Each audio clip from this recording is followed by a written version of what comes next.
The North is saying, before Tinubu finish us, let us join hands together to stop him. Northern Nigeria. Northern Nigeria is saying that if we allow Tinubu enter 2027, it is over for Northern Nigeria. We should and must not allow Tinubu get into that power 2027.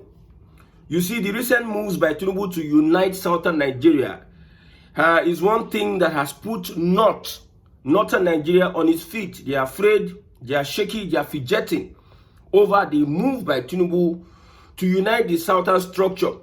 But Tinubu has a challenge. Let's look at the top three major tribes in Nigeria. We have the Hausa, the Igbo, and Yoruba. When you look at the population, they almost have the same population. The Igbo, Hausa, and Yoruba, maybe it's a bit higher than each other, maybe 5 or 10 million. However, when you look at the electoral value of the Yoruba, it is mostly concentrated in the southwest or southwest part of Nigeria. Yorubas are not that traveled here and there. Most Yorubas, you find them, and their population, their voting population, you find most of them in the southwest. The same with Hausa North. Hausa North, they have a population of over 70 million. The voting strength of the Hausas are found in northern Nigeria. Now, it's just the Igbos that their voting population is not usually found in the southeast. Like Governor of Anambra State, Soludo, he said more than half of Anambra people are outside the state. That means the voting capacity of the southeast is spread across Nigeria. Some Twitter guys come out to say the other time that the southeast does not have electoral value because they believe that the numbers that come out from the southeast is not as big as other regions. This is one of the reasons, because Igbos are spread across all parts of Nigeria. That's why you don't really get bulk votes like other regions from the southeast. Now, Tinubu is trying to unite southern structure, while Erufai, Arewa, and the Fulani hegemony is trying to unite northern structure. So it's not against southern Nigeria. We have two geopolitical zones that would be convinced to join either the north or the south. Middle Belt stands alone in northern Nigeria. And I don't know what Tinubu is doing. I don't know what he's doing or the northerners are doing. The Fulani-led North or Arewa, we don't know what they are doing to bring the Middle Belt to their own side. You know, Middle Belt have said that they are not going to be part of an Arewa that is led by the Fulani that is giving cover for people that come to kill, destroy their villages, and put fear. They cannot be in the same association or group with them. So the Middle Belt stands alone in northern Nigeria. The southeast is one of the most difficult regions that the Tinubu-led government will be able to convince to support them. See, forget about all this structure of governors are going this in the southeast. It's a different ballgame entirely when it comes to presidential voting for president.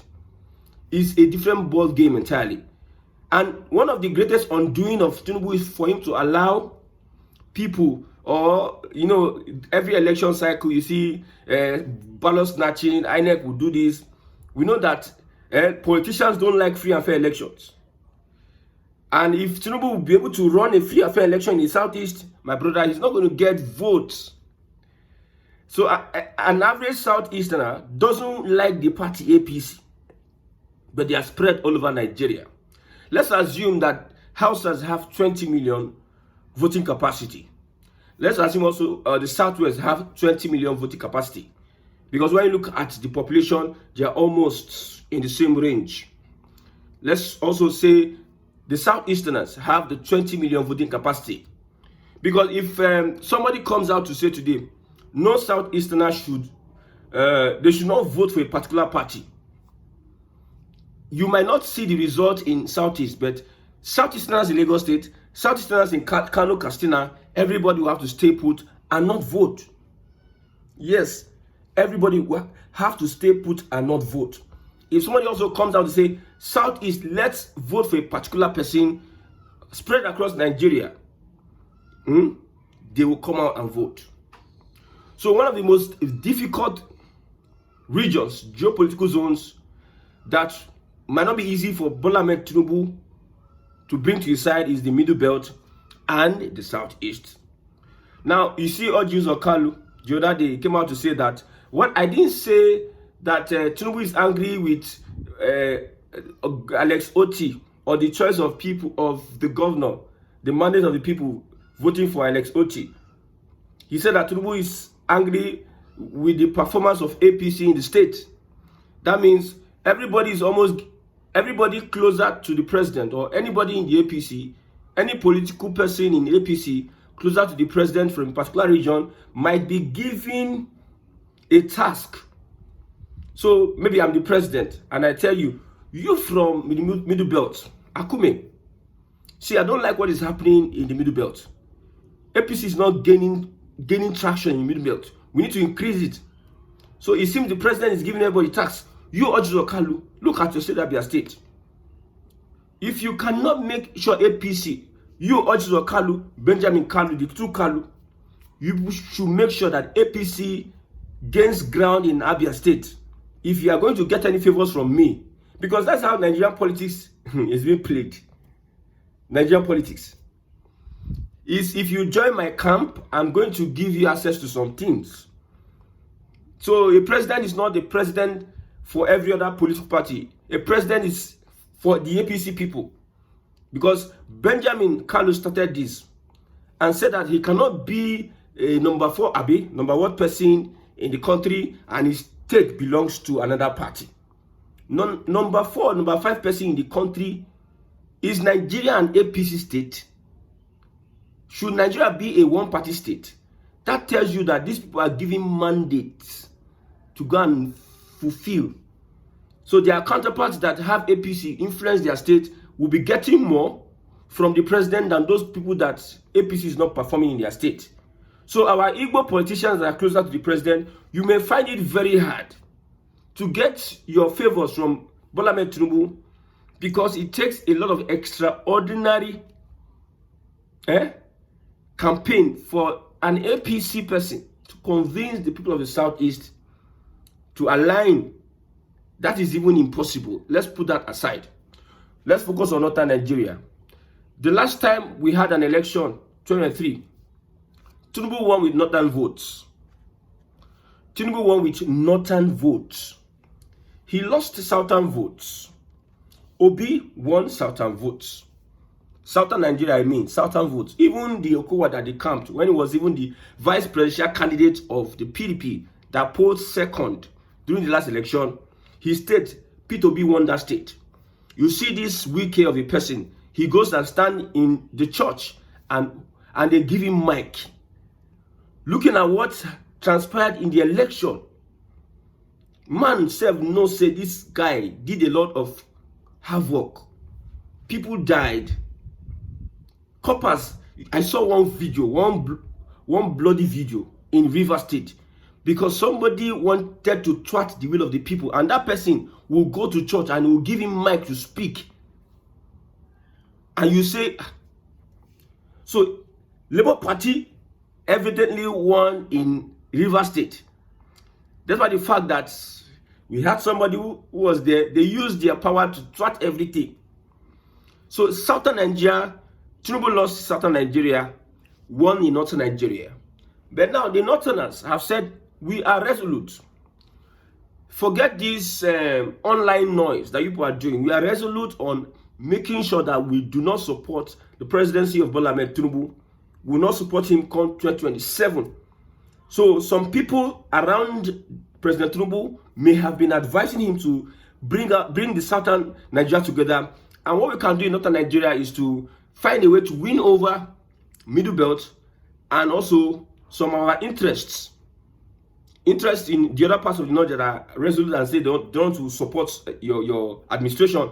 We'll find a way to incentivize them, because it's all about, you see, people who leave a particular party to another party, a ruling party, It's because of what they are going to get.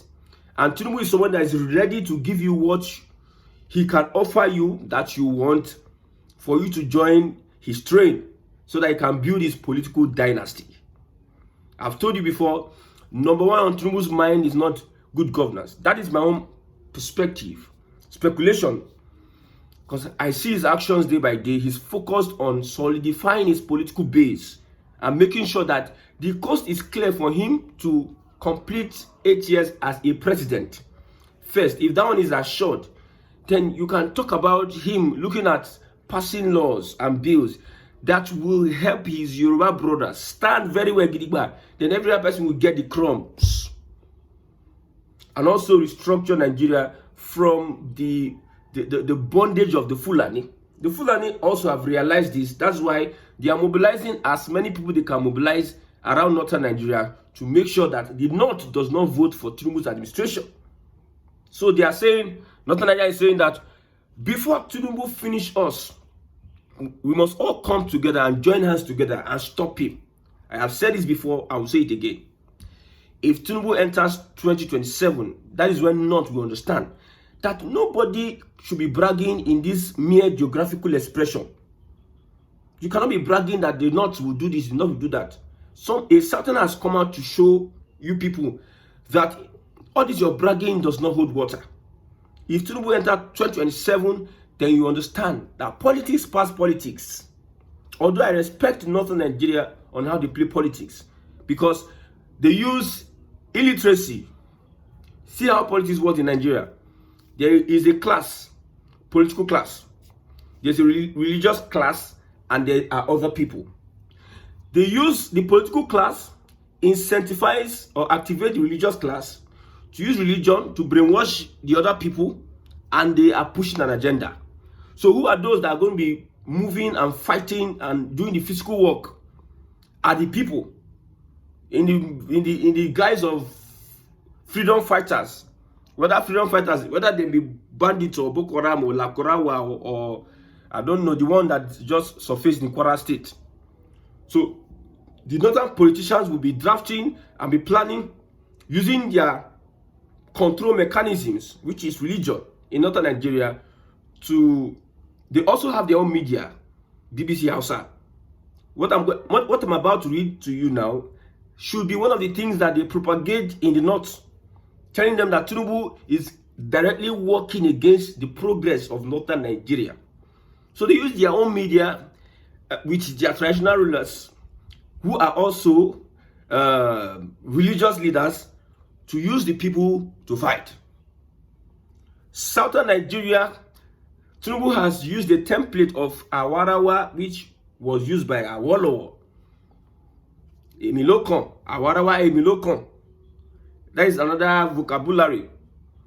So to unite the Yorubas, those that understand, those that have these, I don't want to use bigotry in them, because we know that this is for political gain. If you are saying Emilokon in this 21st century, it's just for political power. Because none of these politicians in southern Nigeria would be able to give their lives for the people they believe or they think they are serving. Can this one that politician will come and say, it is we Yoruba, we should work for more Yoruba, we should do this. Can that politician sacrifice his life like Awolowo? Can they? During the time of Abacha, most of them ran away, although some people stood boldly. So these are current crop of politicians in the southern part of Nigeria. They use the politics of divide and rule, because we have so much concentration of major tribes in the southwest because of the development and the sea and everything. Like I said, Lagos State, every family in the whole Nigeria is represented in Lagos State. Whether you are from far away Taraba or you are in Adamawa, there's always one person from the 36 states of the region that is in Lagos. Even from Niger Republic in Lagos, even from Ghana, even West Africa, even a Burkina Faso person, you find him in Lagos. So what the Yorubas do is, these Yoruba politicians do, is that they use the doctrine of divide and rule. Don't let these people, it's we Yoruba, it's we this, it's we that. That's kind of politics. While in the Southeast, the kind of policy they play in Southeast is the Southeast have a history, and they have not recovered from that. That is the 1967 Nigerian Biafra War.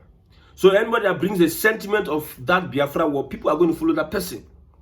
Anybody that tells an average Igbo man that we are marginalized in Nigeria and we need to find our feet and take our asses off this mere geographical expression called Nigeria, people are going to follow.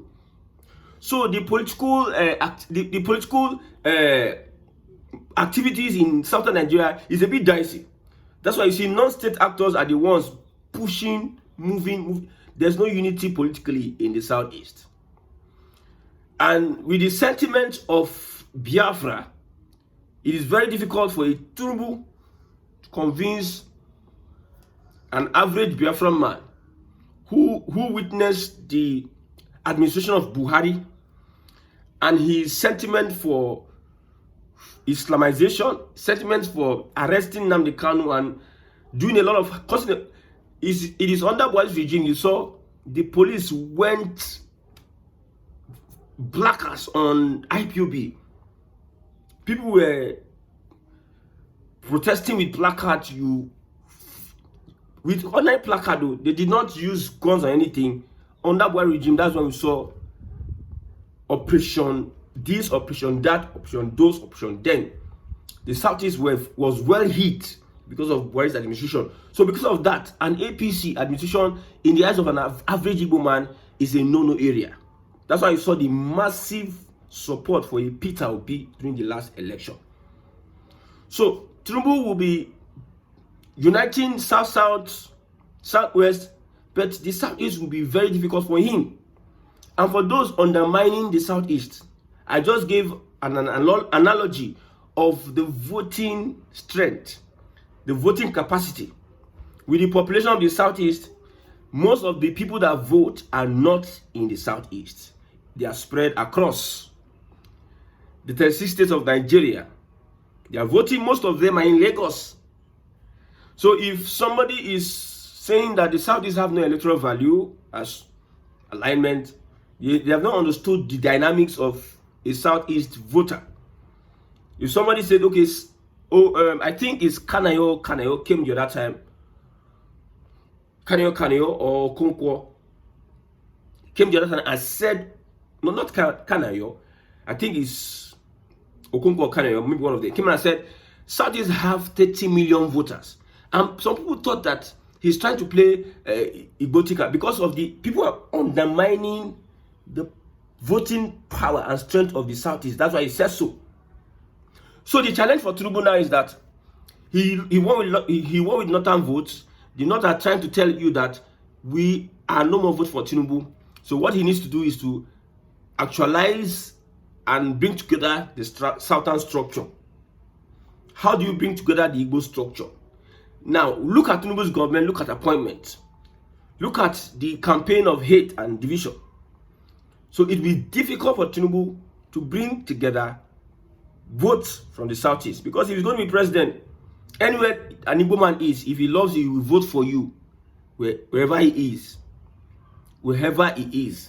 You see, people that are against the Ezendigbo, this Ezendigbo in Shomolu, well, when it's time for politicians to start campaigning, you see them going to meet Ezendigbo, tell your people to vote, tell your people vote this and vote that. But in the end, a Tinubu that I know, you see, these people, let me read what these Northerners are saying.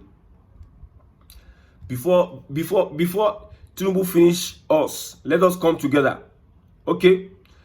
They said, since taking office, Tinubu has prioritized sowing division among Northerners, believing this is the only way to secure a second term by splitting the Northern vote. He has no plans to undertake meaningful projects in the North to campaign on in 2027. If we allow this division to persist, no future government will prioritize or respect us, as our weakness and the means to manipulate our votes will have been exposed. Now, they also talk about the appointments. Tinubu has no intention of addressing North security issues. He appointed Badaru a businessman and politician with no security expertise, and former Jigawa governor as Minister of Defense. He also appointed Bello Matoale, a former Zamfara governor with no qualifications and a proven record of failure, as Minister of State for Defense. Due to Tinubu's apparent disregard for the North, Boko Haram has resurged in Borno, ethnic conflicts have flared up in Benue and Plateau, and insecurity continues to worsen in Zamfara, Katsina, and Sokoto. Even historically, peaceful states like Kwara are now affected, and attacks have been reported in parts of Kano. If we do not stop this disaster by defeating Tinubu, we risk a situation far worse than current one, than this one. Now, it is widely known that Tinubu's conflict with Niger Republic has led to economic setbacks, increased insecurity, and division in our region. This threatens the overall progress of the North. If we allow Tinubu to continue, we may lose our refuge if Nigeria becomes unbearable. So the plan is, the North is coming together, trying to gather themselves together without the Middle Belt. Then Tinubu is gathering Southern Nigeria together. He has not been able to convince the Southeast on supporting him. But what would Tinubu do to convince the Southeast? Or do they really think that the Southeast does not have electoral value? Is that what they think? Do they really think so? The Southeast does not have electoral value. Let's watch in the coming weeks what happens. May God help Nigeria.